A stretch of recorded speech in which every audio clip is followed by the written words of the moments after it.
కనులు మూసుకొని భవిష్యత్తును ఊహించుకొని కలలు కంటే ఏమీ ఉపయోగం లేదు. కనులు తెరిచి నిరంతరం శ్రమిస్తేనే కోరుకునే లక్ష్యం సిద్ధిస్తుంది.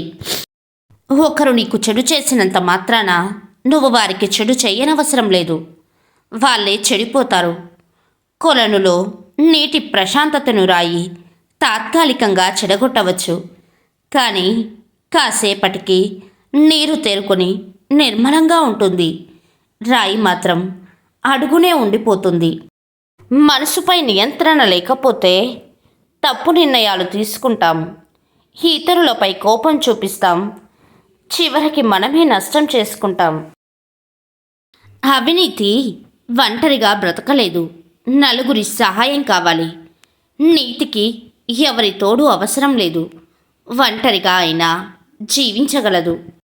చాలామంది జీవితంలో ఓడిపోతున్నారంటే దానికి కారణం బలం లేక కాదు, తెలివి లేక, అంతకన్నా కాదు, అబద్ధం ఆడలేక, మోసం చేయలేక.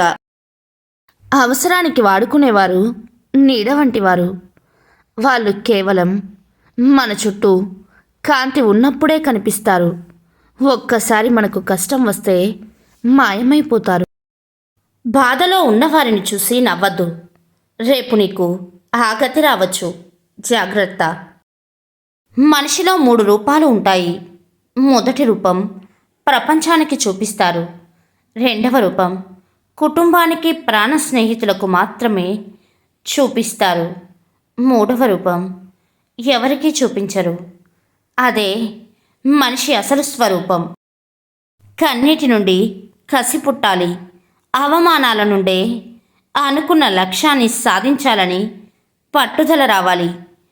ఎవరైతే ఎగతాళి చేస్తారో వారే మన కోసం ఎదురు చూసేలా ఉన్నత శిఖరాలకు ఎదగాలనిస్తామా? ఉన్నంతలో బ్రతకడం నేర్చుకో, అంతేకాని ఒకరి దగ్గర చెయ్యి చాచి బతకాలని ఎప్పుడూ అనుకోకు. ఎన్ని కష్టాలనైనా భరించు, కానీ దిగజారి మాత్రం ఎప్పుడూ బతకకు. బాధ ఎంత గొప్పదో వస్తూనే మనకు సొంత వాళ్ళను గుర్తొచ్చేలా చేస్తుంది. సంపద ఎంత చెడ్డదో వస్తూనే మనకు సొంత వాళ్ళను కూడా మర్చిపోయేలా చేస్తుంది. నువ్వు ఎప్పటిలాగే ఆలోచిస్తే నీ జీవితం నిన్నటిలాగే ఉంటుంది.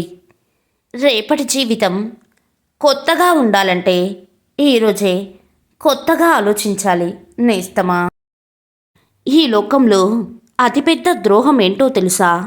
ఒకరిపై అబద్ధపు ప్రేమను చూపి అదే నిజమైన ప్రేమ అని నమ్మించి మోసం చేయడం.